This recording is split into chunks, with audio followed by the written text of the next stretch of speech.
St. Peter's Cathedral was originally a cemetery and the Circus of Nero. St. Peter was believed to be one of the 12 apostles and was the first ever pope. He was martyred under the reign of Emperor Nero in 64 AD. In 306 AD, after being crowned the first Christian emperor of Rome, Constantine I decided to make the Basilica on Vatican Hill where supposedly St. Peter's tomb lies. Construction started in 319 AD and was finished around 349 AD. Tons of earth had to be moved in order to create a platform just to support the structure. Even though the Basilica stood for over 1,000 years, Pope Julius II was concerned that it would collapse because it was deteriorating. He decided it was best to completely demolish it and rebuild the whole thing. The new basilica took over 120 years to complete, and during that time there were many great architects of the Renaissance and Baroque eras that took part in its design. The main contributors were Donato Bramante, as he produced the original design for the basilica in 1506, and the main architects to bring it to life. These architects were Raphael, Michelangelo, and Giacomo della Porta, Michelangelo's apprentice. Although Carlo Madareno was later asked by the Pope to extend the church, the basilica was finally finished on the 18th of November of 1626. It was then consecrated by Pope Urban VIII. The year is 1506, and Pope Julius II has big plans for the Catholic Church. Julius sees himself as the next Caesar and has ambitions to enhance both his and the Church's prestige. Julius is one of the greatest patrons of the arts during the High Renaissance, seeing art as a tool to encourage devotion to God and the Church. Soon after taking power, Julius found the perfect opportunity to both show the glory of God and himself. One of the holiest places in all of Christendom is the supposed burial site of St. Peter. The original basilica, which was built in the 4th century by Constantine, was becoming decrepit. Due to its age, some feared it might even collapse.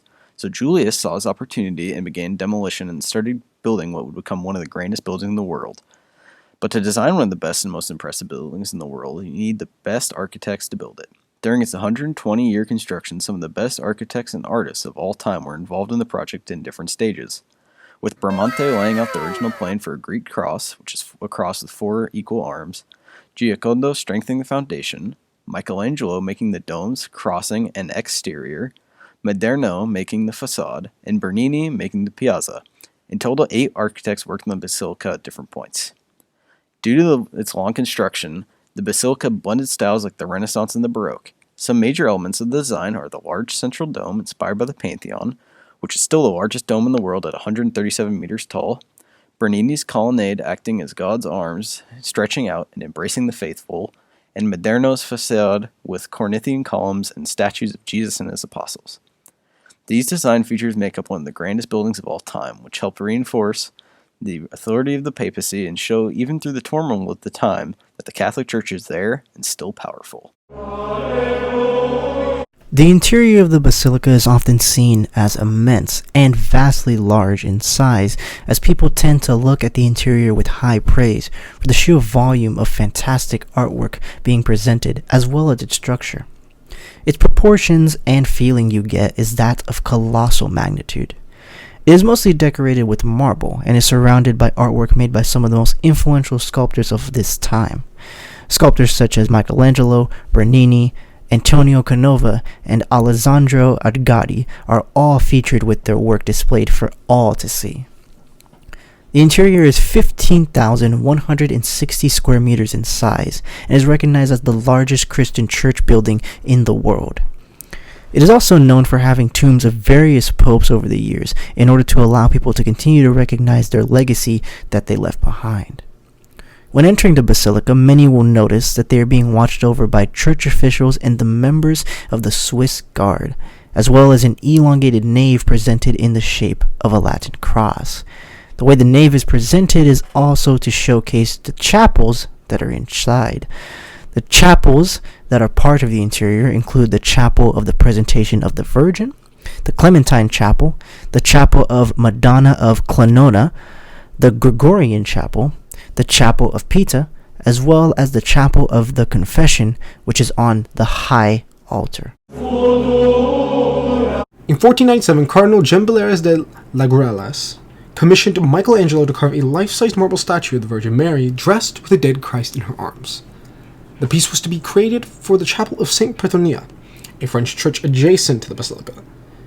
Primarily, the piece was to be viewed by French pilgrims and presented as a masterpiece by a fellow countryman. 250 years after its creation, the statue was later moved to the Basilica, where it now resides to this day.